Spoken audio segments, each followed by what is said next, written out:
Welcome back to the channel. If you're new here, thanks for stopping in. If you're a repeat viewer, thank you for sticking with us. Appreciate it.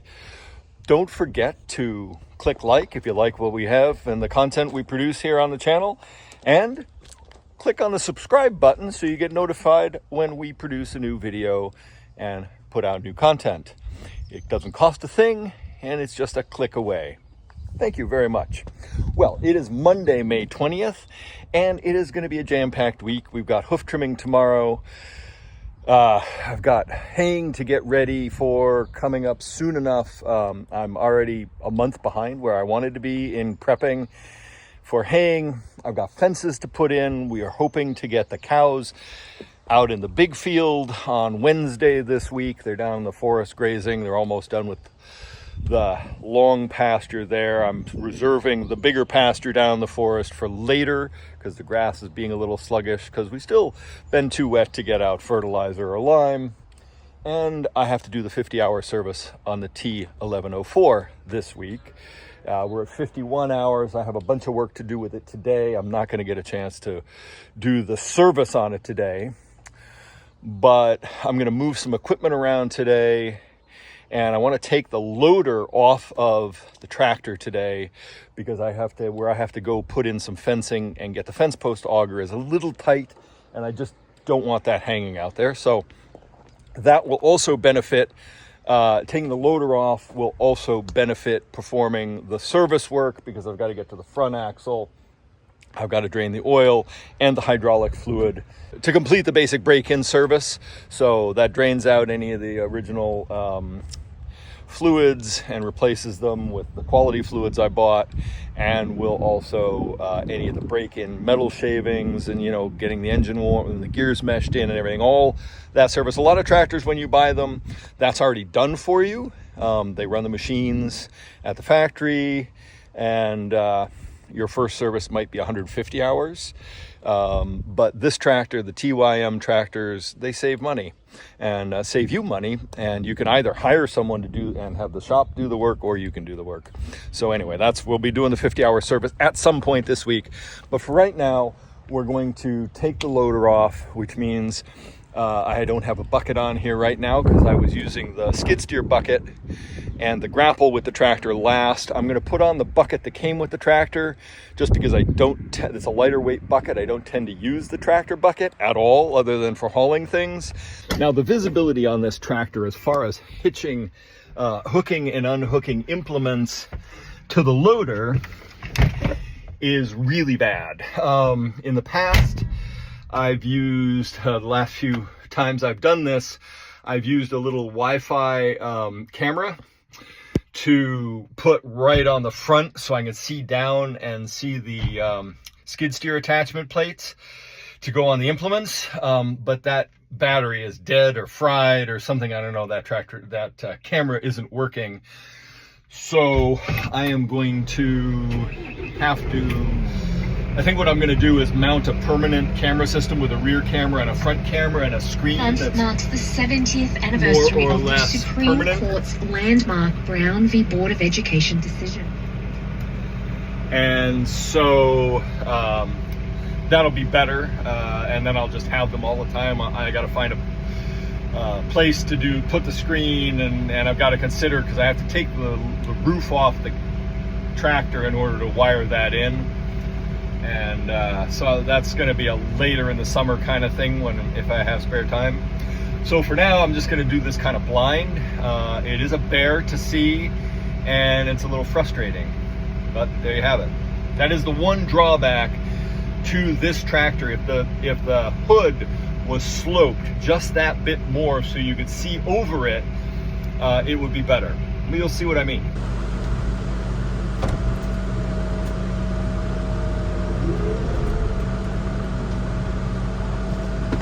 Gotta put the gearbox in low range for this because medium is just too high.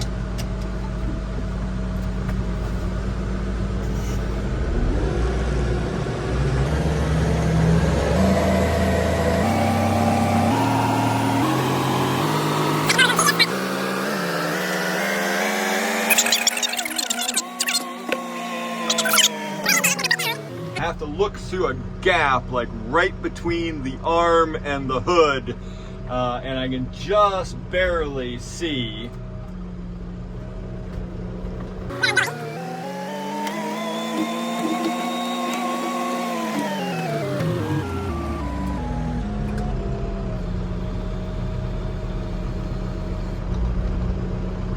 Now, I do have the bucket on, and it looks like maybe I actually lucked out and caught it. Perhaps I'm getting better at this than I thought. I did actually manage to catch it just right. These have to fit in tight to here, and then these handles get put down. They could use a little lube, but yeah. In order to loosen the loader, you have to remove these pins, and it's best to do the pins when they're loose, and that you do that first. You pull the pins out, and then you can manipulate the loader arms to get out.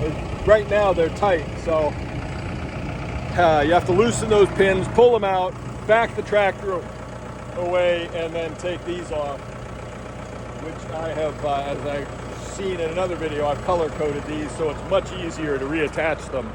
So I just manipulated the loader arm, and the pins are loose.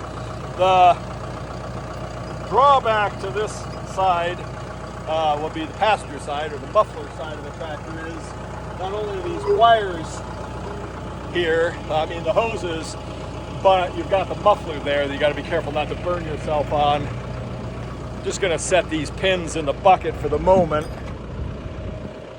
So yeah, you just wiggle the bucket from the loader valve until the pins are loose. You can watch them go slack, and then you can just pull them out. I'll put these back in once we're set. So then the other thing I got to do is put down these rest arms, and that's can't do that arm like that because I got the wheel turned the wrong way. Straighten out the wheels. So these loader arms here just have a pin on the back side. You pull, you drop that out, and obviously I'll have to raise the bucket up to get this pin in, but I'll drop both of them down now.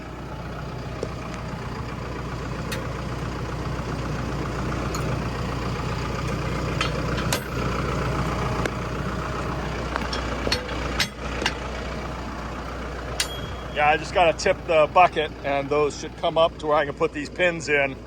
Again, I have to look right down through that crack in order to see. Let me try that. Okay, so I ended up picking the bucket up. I do want to lower those feet. I got to sit flat on the ground.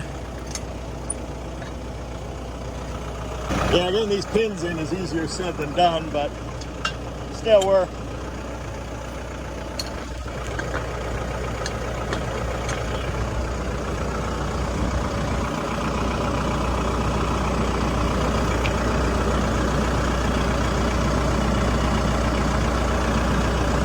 keeper pin in. All right, I should be able to flatten the bucket out, relax that,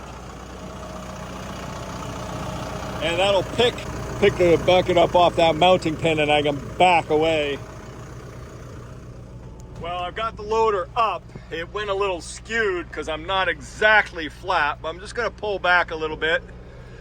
All right, so the loader's sitting on its own. Just gonna set the parking brake, and I'll go loosen up those hoses. I'm just gonna neutralize the loader valve, and we'll go see if I can release those hoses. Releasing the hoses is easier said than done if there's any kind of pressure on them.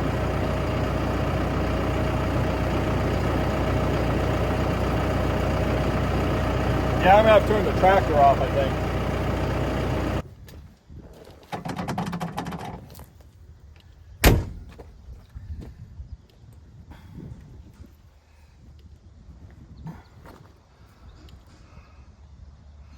Yeah, this is a pain.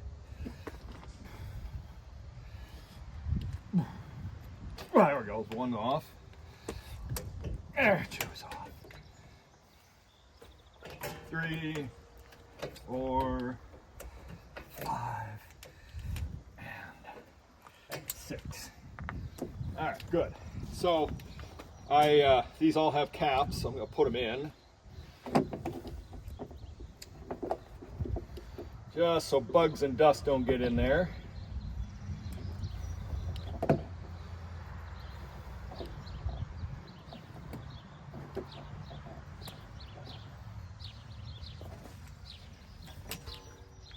Set that up there, and we are free to back away. I'll put the pins in now while I'm thinking about it.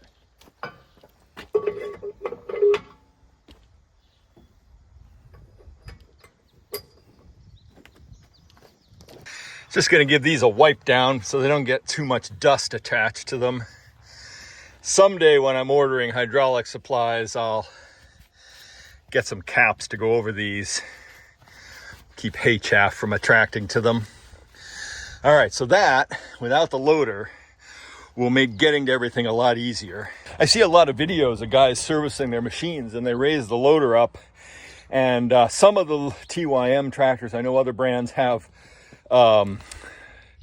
stays, little lock horseshoe shaped bars that fit and block the loader arms from coming down, so you can get away with holding your boom way up high. I know the skid steer has that, but this tractor doesn't come with those. And I've seen guys lean the bucket, the loader arm up and the bucket against a building or something. It took 10 minutes to take the loader off. It'll take 5 minutes to put it back on, unless I'm in a hurry, in which case it'll always take longer because you screw things up when you're rushing. But it's like 10 minutes on, 10 minutes off at the most. And I don't see any reason not to take the loader off to do significant work and to drive the tractor, quite honestly, because right now I don't need the loader for any of the things I'm doing. I'm probably, the problem is as soon as you take the loader off, you're gonna need to put it back on, because I'll probably have to go to the village and get a load of grain or something from the brewery, and I've been using the big bucket and the loader and the tractor to do that for the moment, because we don't have a pickup. But that shouldn't be happening for several days, and I'm hoping to get the service on the tractor done. Just starting the 50-hour service on the TYM, and I thought I'd mess around for a minute, and I'm just doing a visual inspection of the air filter. So that's pretty good, nice and clean. I had explained how hard this was to take off. I don't want to do it again. These 4 clips come undone and this pulls out, but you got to navigate it past these clips and things. That comes out and the air filter comes out, slides back in, these clip on. That's good. I've tilted the front oil cooler section out. Maybe that's also the air conditioning condenser. I don't know. Anyway, power steering cooler. I don't know. There's a cooler there I've tipped out, so I can get back in there and wash that out. These screens come off. That comes out so this pre-screen can come out. I see some stuff on there. Ooh, that's tight. That's gonna need a pliers, which I don't have right now. So I'll do that later. This one is locked tight, so I'll have to get a pliers. This screen comes out. This screen can come off. I'll wash that off too. And blow it out. Could wash all this, but you don't want to get this wet because this is a fuse box. Since I'm over here, I'll just state what I did. I turned the wheel hard to the left so I could get in here, so I can open up the oil fill and get to the access to the dipstick. And then the oil filter on the T1104 is right here. That's the factory one. I'll be taking that off when I drain the oil.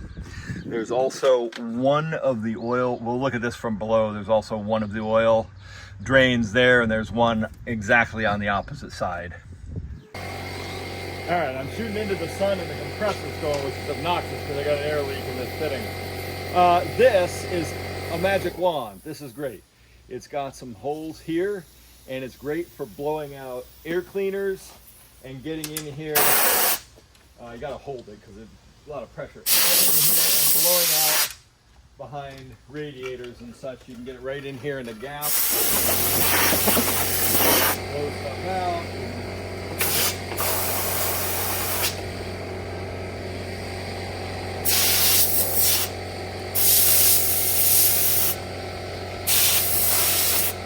really handy.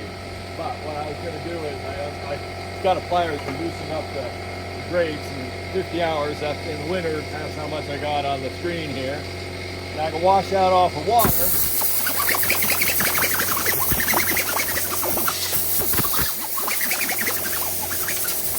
In the field I use a leaf blower, but if I had air compressor I'd use this. Now these wing nuts that go on to hold this up are a bit of a pain. I don't know if they were factory assembled or what. They're really stiff. If I had some all never sees, I'd put that on these.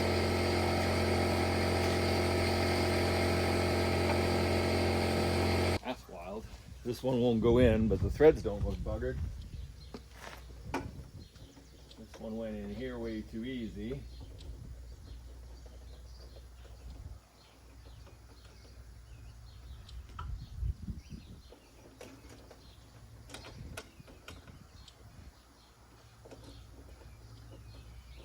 Well, apparently this one goes here.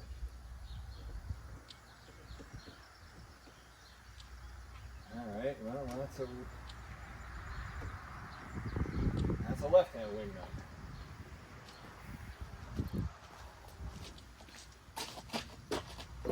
Now, I'm done with cleaning out behind this and blowing out these screens. For now, anyway, just checking. So this comes up and that, keep your fingers out of the way, smacks right back, and these clip into place and you're all sealed. Make sure they're both down in so they don't vibrate, and we're all good. Now this one is tight in this hole but almost impossible to get in the other hole, so I'm going to mark this so I know that it's on this side for next time. All right, I got my handy paint pen, made a mark there, made a mark there, so hopefully I can save time next time I take those out, especially if it's in the field. So my phone battery is going to run out, so I'm not sure how much of this I can record.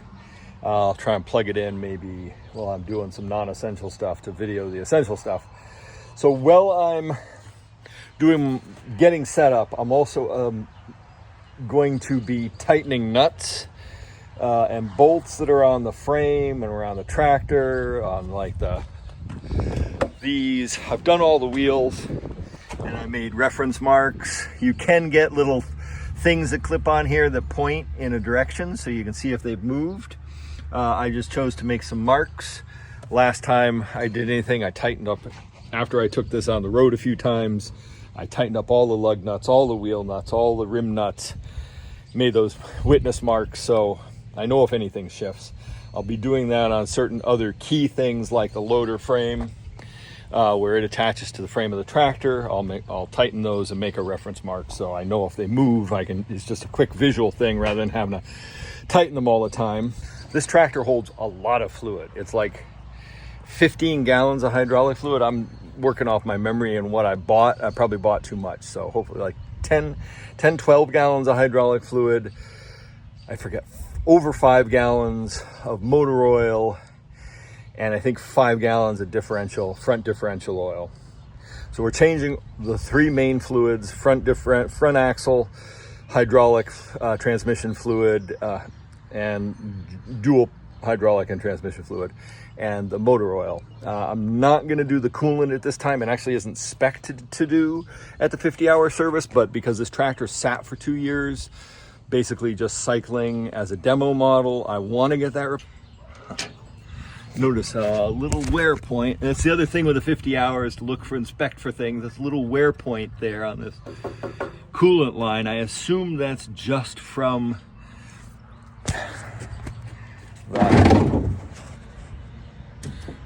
something up there. I don't know what that dirt is up in there. See a similar wear point, but I guess that's mud. Yeah, there's a little bit of mud up in there. Okay, a couple things I bought to get me done with this service is a bigger 24-quart drain container. And I've got some 5-gallon pumps. These were on sale at Harbor Freight the other day. So we picked up 3 of these, one for each of the fluids. We'll find out here a little bit whether they work. But pouring out a 5-gallon bucket sucks. And even if you can do it successfully, trying to get it poured into something cleanly and without a lot of crap falling in, and having clean funnels, finding them, and it's always a problem, right? So I have plenty of oil, little oil jugs with a flexible spout. Those work great, but I'd have to wash them all out now because they've sat unused, probably with gooey motor oil, or probably front axle oil actually in it from the last time I did something on a tractor. So I decided to get a pump, 3 pumps, and that way the bucket can stay sealed. You pump out of it, no extra dribbling, no lifting them, more importantly. And then when you're done, you just store it, put it on the shelf, and nothing can get in it, and you're not having to mess with open containers of oil and stuff kicking around. So hopefully that's going to be a clean way of doing this project, especially given the quantity and the cost of the fluids. So from back to front, we've got the hydraulic drain filter, the hydraulic drain plug, so that'll come out.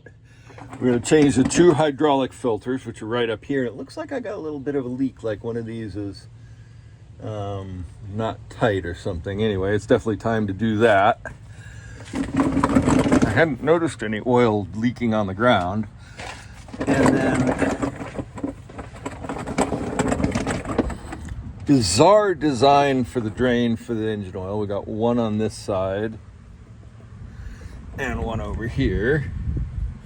And they conveniently did mark them in yellow, so they're easy to find. So I'll take those out. And then here's the drain plug for the main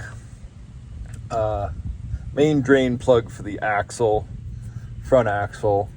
And then we've also got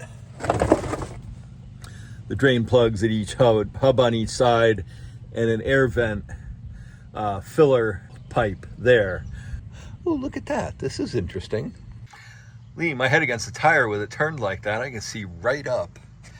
I'd have to sit up, but I could reach the oil filter up there easily if I needed to get it without standing. Although taking that oil filter off there, I'm gonna have to do something, because oil could run down all here and tip it out of there. Oh yeah, right. You can't, I guess, obviously on this tractor you can't pre-fill the oil filter. Okay, that's interesting. So yeah, I'm going to start with the engine oil because the engine's still warm. It's cooled off a bit. It was too hot earlier. Keep seeing stuff that I question. Anyway, so I'm going to start with the engine oil, and then I'll probably check the engine, make sure that I did it right, that there's no leaks. And then I'll turn the tires back because I won't need them turned like this, and that will make it easier to get to the opposite side drain for the front axle. And then I'll also do the hydraulic fluid at the same time when I'm doing the front axle, because they'll both take a long time to drain. Do the engine oil first.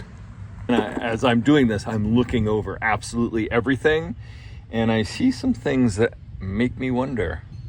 Now, I know I did run this up into the manure pile the other day. Well, I was trying to inch a little bit closer to something, but I didn't think I scratched it as much as this. I'm not sure how this scratch happened, and that there, and then this is dinged right there, but also the opposite side one is dinged there, and this is scratched, and this is scratched, and there's a weird arc-shaped thing there, and some abrasion here on each side. I have no idea what that could be from. I have to keep an eye on that.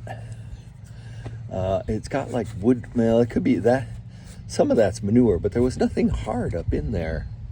I don't know. Anyway, that's neither here nor there at the moment, but it is good to look and see that. I am really appreciative of the guards over the pistons, the steering pistons. Those are really nice, and there's several guards underneath the tractor in places that make a lot of sense, which I realize aren't on the junior homeowner models of TYM tractors. So I hadn't ever looked under here as closely as I am today right now, and that was a nice thing to find. Well, I saw something else. That's been bent up. It doesn't seem to be affecting anything, and I'm not gonna mess with it now because I need the tractor, but that's not cool.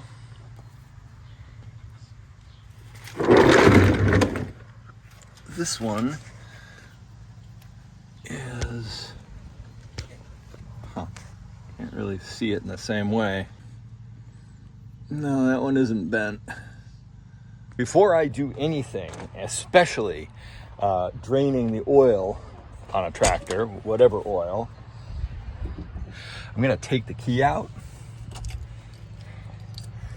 put it in my pocket, and thankfully on the TYM 1104, there's a battery shutoff switch. So I am gonna turn that.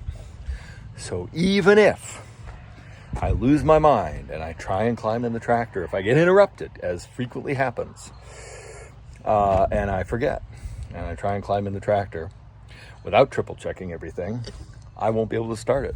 Frig everything up. Okay, I think I'm set up to drain the oil on the tractor. This is just how I do it. This is not a how-to video on any of this. I'm just showing what I'm doing and what I'm seeing at the 50-hour service on this tractor. And in fact, I forgot to turn the key on to show, I think we got 54.4 hours on this. I'll do that at the end. Yeah, I'm not a mechanic. I'm not mechanically inclined.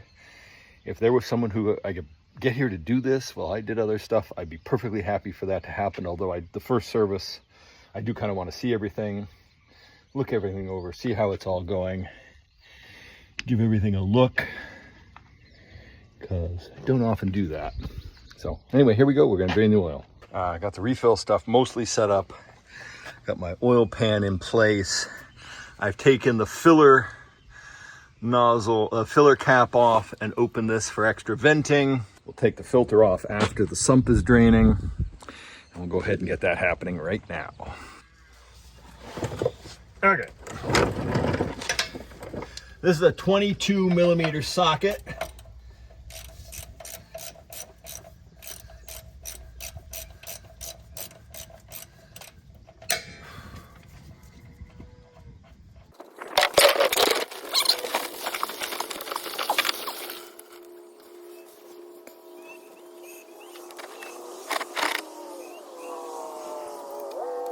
Okay, so that was an unmitigated disaster. The force of the oil pushed the plug out, and I didn't have the thing set. What I didn't realize was the oil actually shot out of the hole and hit this and was spraying everywhere. I wasn't counting on that. So that's something you don't do. So what needs to happen is there needs to be a funnel up in there or something to help direct it down. The oil came out so fast and so hard that it almost overfilled the pan before it could get a chance to go into the sump of the pan here. Okay, the O-ring is still intact on the plug. It didn't have a copper seal. I got worried when it shot out of sight that any gasket or anything was going to get lost as well. Let's do this other side.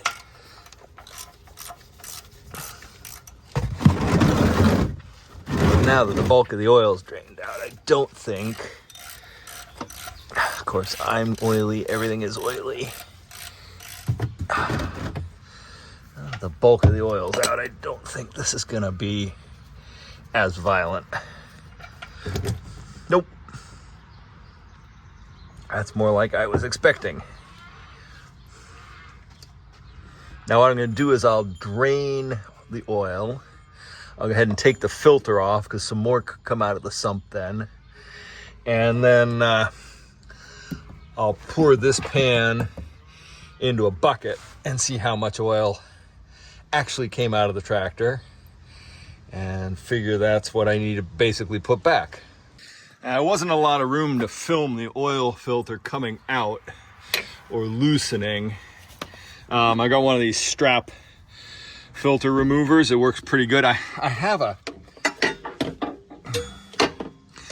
oil filter wrench that goes over the top of the filter, but I couldn't find it. Yep, there's that oil drip I was worried about.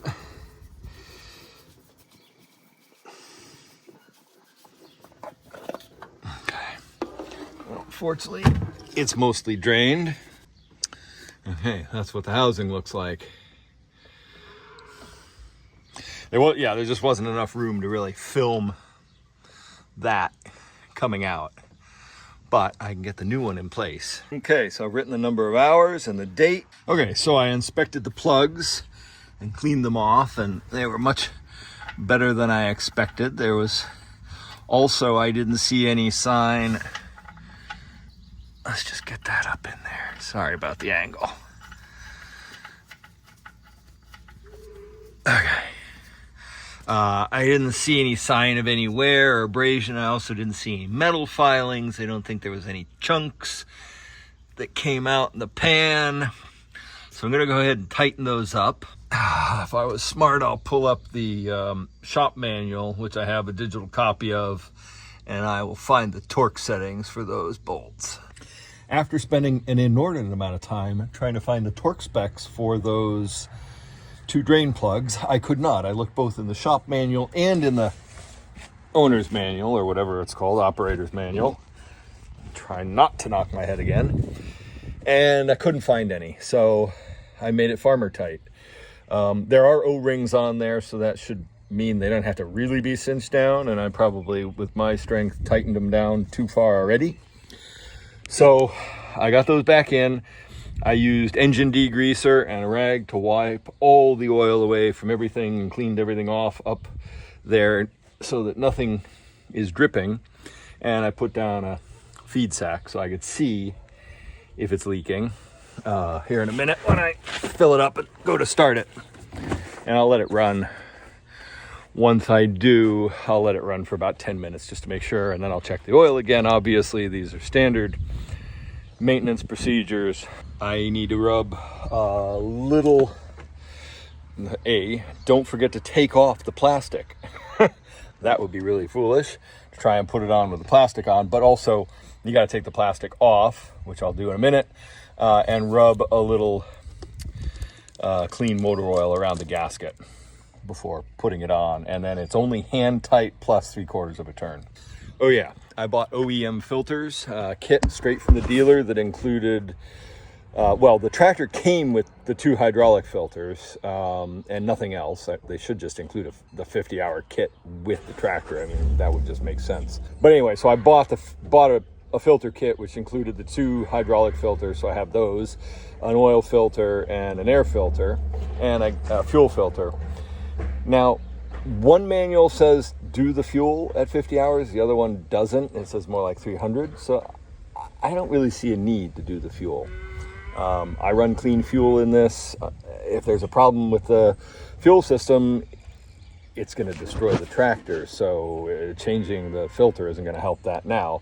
And we haven't had any water. It's not winter now anymore, so water in the fuel isn't an issue. So the filter shouldn't need changed, and it could easily go 300 hours. I'm not worried about that, so I'll probably swap that out this winter because it just makes sense to do it just before winter in case there's any moisture in there. But I am going to put the oil on this. I've installed the Harbor Freight pump into the oil and done a little bit of pumping, and it works pretty good. So I'm just gonna get some oil on there, put that back in there, and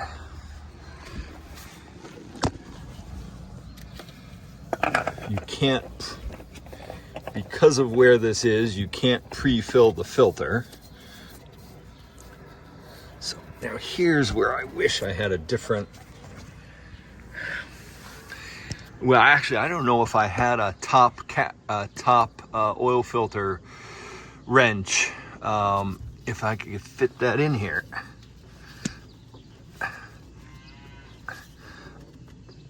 Okay. That is hand tight plus plus a bunch of turns, so we'll see. Oh, I do need to, once I've got some oil in here up to the level, I gotta wipe all that off. So I am just going to go ahead, I'm gonna wipe this and get it set back in there, and then we'll start pumping. So I'm just gonna get on with pumping that, most of it. I think this takes a little under 4 gallons, I just read. So we're gonna start with getting close. And then I'll check for drips down below. I'll put the cap on, I'll wipe that all off and clean it so I can check once it's running that there are any leaks. I won't be trying to chase a drip that was already there. So anyway, let's get this filled. If you hear the bawling in the background, that's a couple of Jersey dairy calves who got weaned the other day and they're not happy. And they're outside for the first time. So they are driving us crazy.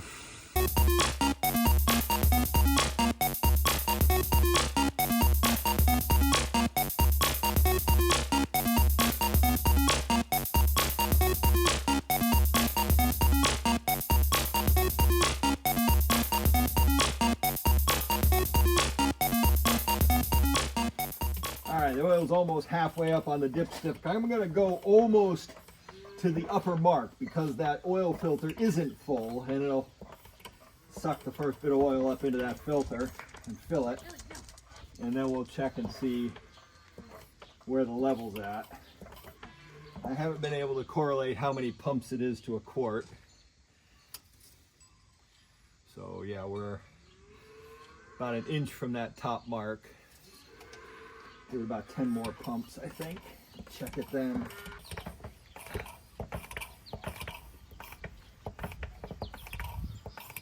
I think that should do it.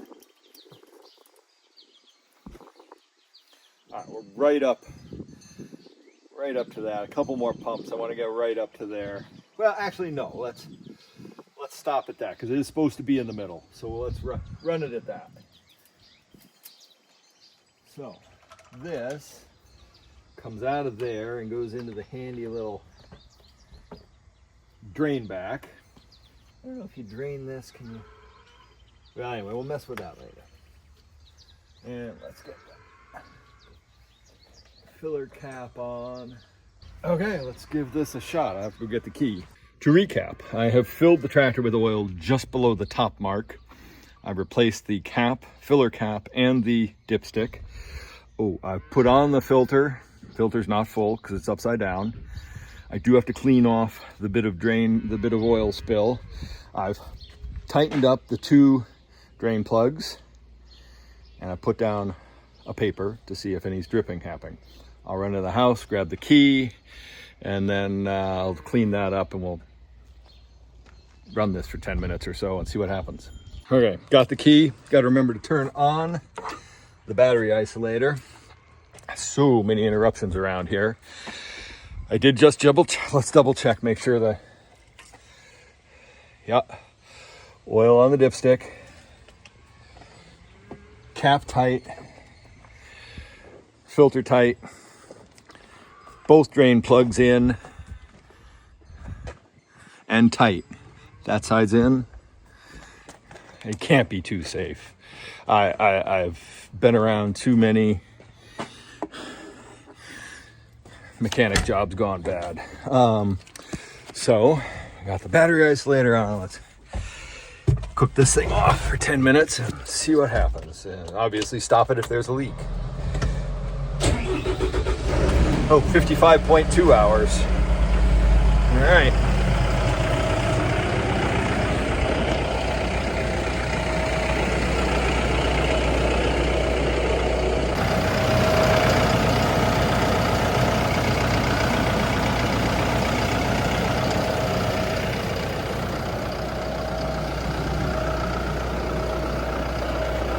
It's actually been a couple of minutes only. I am going to stop it and double check that oil level.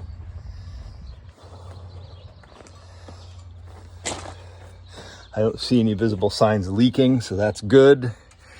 I just need to get a cloth.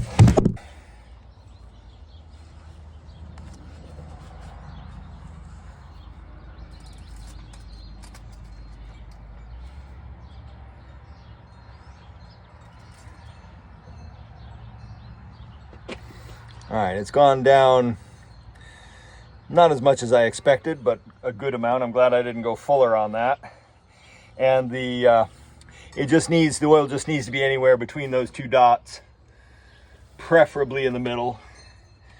All right, I'll start her back up and let her run, warm up. I don't see any signs of leakage or anything, so we'll count this as a triumph. At least step one of the 50-hour service, actually 55.2 hours. I just saw on the clock. Yeah, step one is done. I have to start milking here soon, so we'll get this cleaned up and worry about the hydraulic fluid and axle oil tomorrow. No leakage so far, that's great.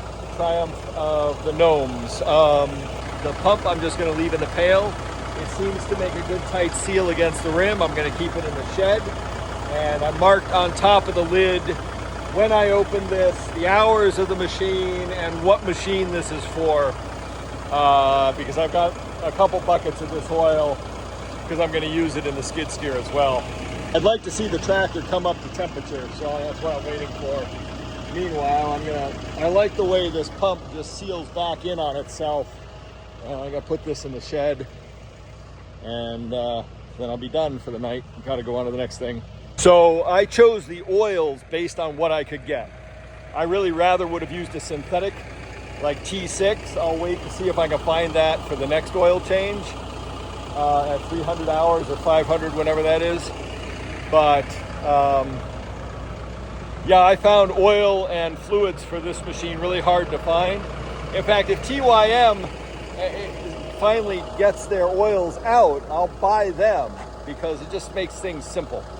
I need simple. I got too many other, vehicles and an excavator and a skid steer and this tractor and probably down the road another tractor or two. And that's why I bought the OEM filter kit. Now I probably will in the future for things like the oil filter and stuff, try and find aftermarket or other filter, high quality filter. I don't go cheap filters, never go cheap filters. Guaranteed way to ruin your machine. You might get by, you might not. Anyway, so yeah, I bought the filter kit, and I actually bought the hydraulic oil. We'll talk about that when we're doing the next thing. I bought it from the TYM dealer, SR1 here in Maine, because they had plenty of it, and I looked at it, I priced it, it was $80 a pail, but then they offered me a discount, but I thought I could do better at Tractor Supply or Napa, and I went and looked all over the place and could not find the same oil, the right oil. You could get cheaper oil, but not the right oil. Just checking for drips. So I just bought it from them. That way, if there's a warranty issue, I can push back because it's fluid they sold me. All right, that's a wrap. Let it run for 10, 15, 20 minutes and let the temperature come up. More importantly, get everything warm. And I see no leaks, no drips, no runs, no errors. So we're calling that good. I am going to, oh yeah, here's something I forgot. In order to move the front cooler out, I had to undo this clip. So